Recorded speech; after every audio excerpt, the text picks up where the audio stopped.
The angels, dear readers, are nobody but the alien invader force, Sitchin's Anunnaki. We know, of course, that they have been denied paradise or heaven, the Aryan Empire, because of the revolt against the goddess and her empire, which led to the ancient cosmic wars. Thus, this is acknowledged in the Vedas as well.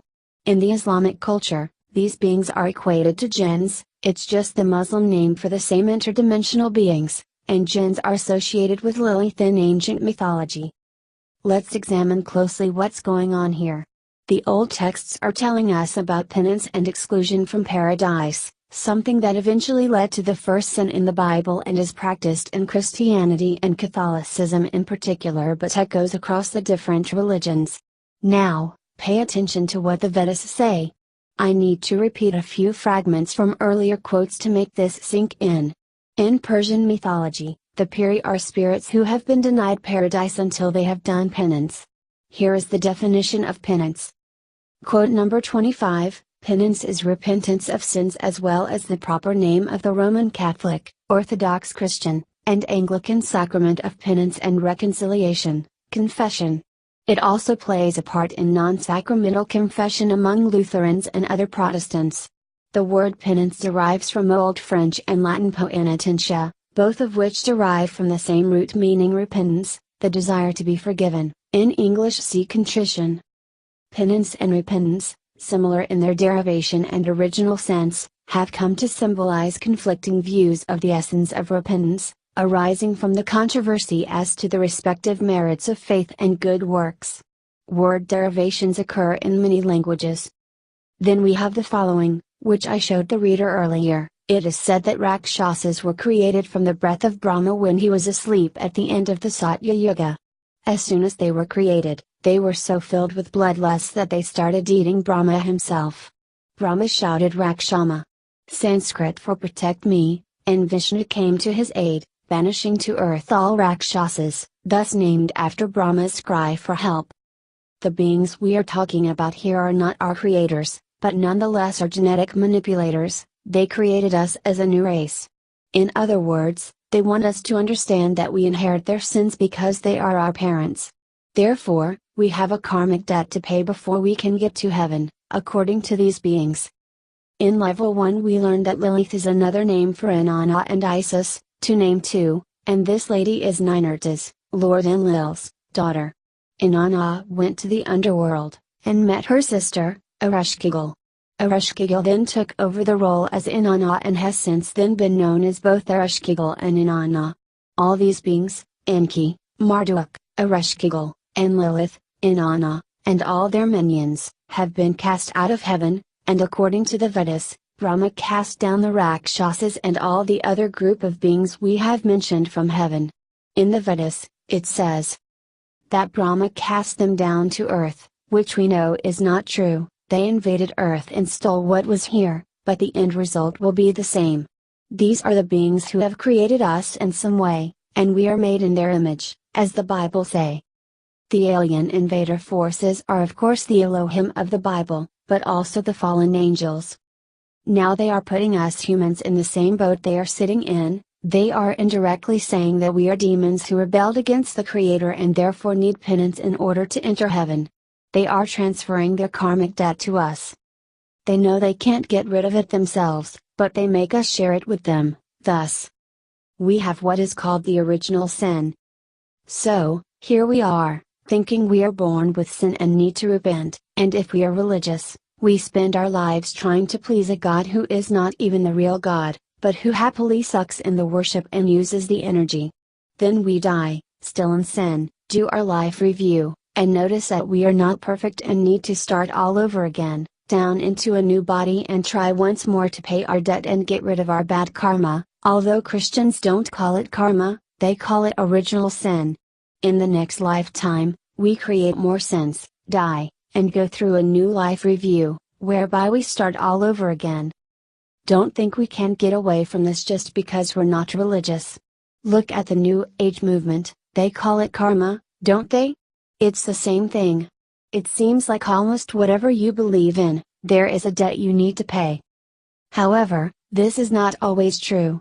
They are those who are agnostic, or even atheists. They don't believe in any of this, so they should be okay then, shouldn't they? Not really. The Ave is correct in the sense that we do inherit their karma, debt, original sin, or whatever we want to call it. We do inherit it as long as we agree to following their ways. As long as we agree to their manipulation, we are also denied a place in heaven, and are considered part of the rebellion. Why is that? It's because we agree with the rebels, and we take their side when we do what they want us to do, follow their rules, abide by their laws, more or less willingly work as their slaves for useless electronic money in exchange, money that only exists as numbers on a screen. The gold reserve is almost gone, it's traded with the alien invaders' forces in exchange for technology. Fort Knox is a joke. We can go on and on. What I am trying to get across is that the vast majority of people, even if the truth is told to them, will continue supporting the system out of fear from what will happen if they don't. Still, no one expects you to lay down your tools, put on your jacket, and leave your job, giving the bosses the finger. We are not required to take our pick and pack and live in poverty on the street because we refuse to support the system. The important thing is to disagree. That is all we need to do at the moment. However, the disagreement has to be sincere. We can't disagree to some things, and other things not. Also, we need to put thought, intention, and emotion behind it, or it's useless. Some people who read this may say, how would that work? You can't just disagree in silence and think that something will change for the better. I understand that kind of thinking, but the fact is that it does work. Every human on this planet counts, and every one of us is a part of a larger mass consciousness, which is the thoughts, intentions, and emotions of all human beings on this planet. In that sense, on a metaphysical or subquantum level, we are all connected. It is useless for us to rebel in the sense of arming ourselves and going out and shooting politicians in their heads or starting some kind of riot that the so-called fundamentalists are doing.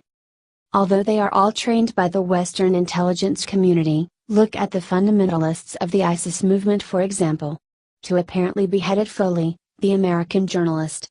Someone who spoke with a perfect British accent and who later could be traced to be an English-born musician, a rapper.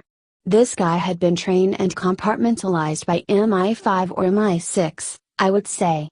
Then we get into the hidden side of the music industry, but that's a whole story by itself. The name ISIS is certainly interesting, too. Arushkigil/Kali/Inanna/ISIS, since she took over the role of Inanna, gets all the flesh and blood she could ever wish for. My point is that riots or demonstrations will lead us nowhere except to an early grave, perhaps, and we will feed the gods from our fear, rage, flesh, and blood. Also, meeting injustice with violence is not a sign of higher consciousness. There are much better ways to do it. Education is always the answer, knowledge. People need to be willing, and I repeat, willing to educate themselves. It's not good enough if I sit around a table with people and discuss this, and those who listen end up saying, we agree with you, but we need our jobs. And the smartphones are pretty cool after all. That is not the way to disagree with the regime. The sober truth is that most people still don't want to know. You can tell them, and they start to uncomfortably move around in their chairs, hoping you will stop soon. They may realize that you're right, but they don't want to hear it. They think they have too much to lose, so they give you the deaf ear. Fortunately, more and more people are willing to wake up and take responsibility for themselves and their environment. It's still going much too slow. But the numbers are increasing. It is not until enough people are seriously disagreeing with the AIF agenda that things will change on a big scale. When that point is reached, the grid will come down, and things will be revealed the way they really are. Those who are not ready for it will be heavily challenged and may not survive it, but the majority, who are prepared and made the grid come down, will become the new humanity. The cosmic beings we originally were. This is when humanity can return to Orion if we want to, or build a new Earth if we wish. It's the end of the AIF. Once that happens, they can do nothing but to run for their lives, and they will finally be hunted down by the Orion Empire and put to justice. If there is a karmic debt, this is what it is. and that's how we can pay it off. Once and for all. If people understood this and were all willing to just wholeheartedly disagree to being slaves and require being treated like the sovereign beings we all are, there is nothing but eternity ahead of us. We will finally be totally in charge of our own future as multidimensional beings in an infinite multiverse. There is a very important thing to remember. We can't change other people. That's not our purpose. The only thing we can do is to give advice when asked for, and then it's up to the other person to either heed the advice or disregard it. Either way, it's that person's decision, and we are in no way responsible for that. It doesn't matter if it's our grown-up children, our husband or wife, a friend, a work pal, or a stranger. Each person makes his or her own changes. It's out of our hands, and so it should be. I mentioned several times how important it is to disagree with the slavery and oppression we are living under. But there is another important follow-up to that, which is our personal dreams. At the same time as we disagree, we must start, or continue, dreaming about the reality we do want to live in. We all create different probabilities all the time because of our choices. This is something we absolutely need to understand, or this whole thing will not work. Let's take a drastic example.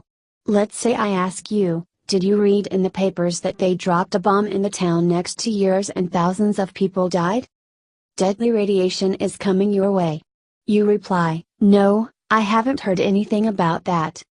It's because you are not living in that probability. That doesn't mean it didn't happen, it just means that you opted out from that reality because your vibration is of such that you didn't pull that reality onto yourself. Without even knowing about it, you chose another path where the bomb never dropped. The above event was just made up by me to give an example as I was writing. But I hope the reader gets the point. Little by little, we change our own reality by choosing how we want to live our lives, and over time, if we choose to think positively, we notice that our lives are improving, and so is our environment. We are exactly where we are today to a large degree because of our thoughts. I say to a large degree because we are also subjected to, and affected by, other people's thoughts, which can put us in situations we'd rather not be in, but the way to override this is to decide what we want in our lives and take baby steps if needed in order to get there. It's when we don't have any dreams or wishes that we're in trouble. Don't try to counteract other people's thoughts that may have put you in a certain situation. Instead, you keep reinforcing your own dreams and wishes, and you will notice that things will change to the better. What I mean by all this is that each of us is helping to create the new world. By our thoughts, intentions, and emotions. Humanity has given into what the AIF is forcing upon us. People don't think they have any power. We do. We have more power than we can imagine. The alien invader force knows it, and they are afraid of us.